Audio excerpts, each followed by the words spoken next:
Now, that's no mean feat when you consider that nearly £52 million of equal pay liability falls within the HRA account.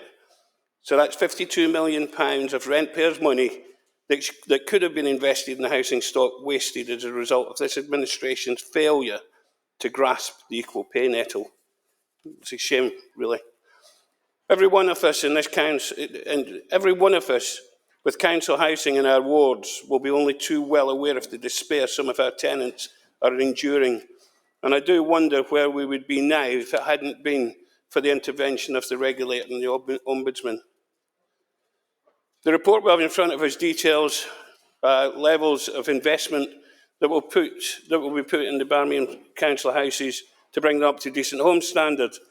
Now, that's a challenging target, but still one that will take some 8 years to complete. I suppose we should be thankful that that's quicker than the 12 years it's taken this Labour administration to reduce our housing stock from being 99% decent down to just over 60%. This administration, by its own admission, has failed to invest in the housing stock since 2012, and that is why many of our tenants' homes are in such a mess.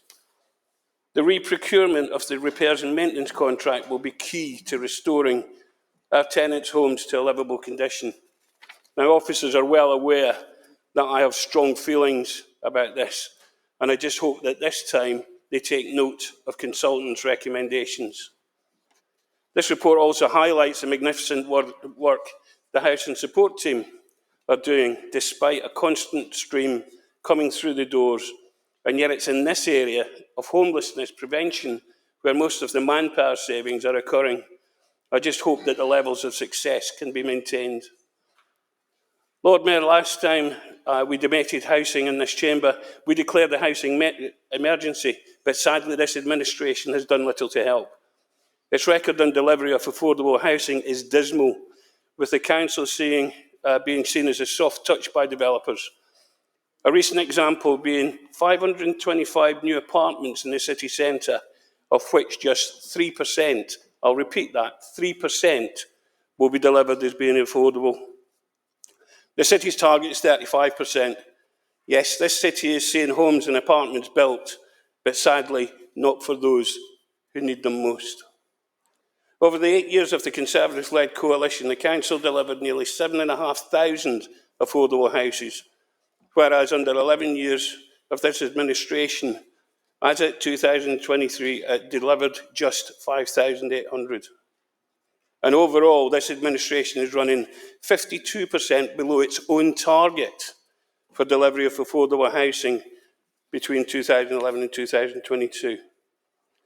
Compare that against the West Midlands Mayor, who has met his target against an even tougher interpretation of affordable housing. Indeed, this report also fails to reflect the new deeper devolution deal secured by Andy Street that will see the combined authority directly funding delivery of affordable housing, whilst the city is having to retreat due to its financial difficulties and will have to rely on cooperation from registered providers. Lord Mayor, I am passionate about housing. I'm passionate about the roofs over people's heads. I'm passionate about the important role that a home plays in family life. And I can assure you, no matter which chair I occupy in this chamber, I will remain passionate about housing.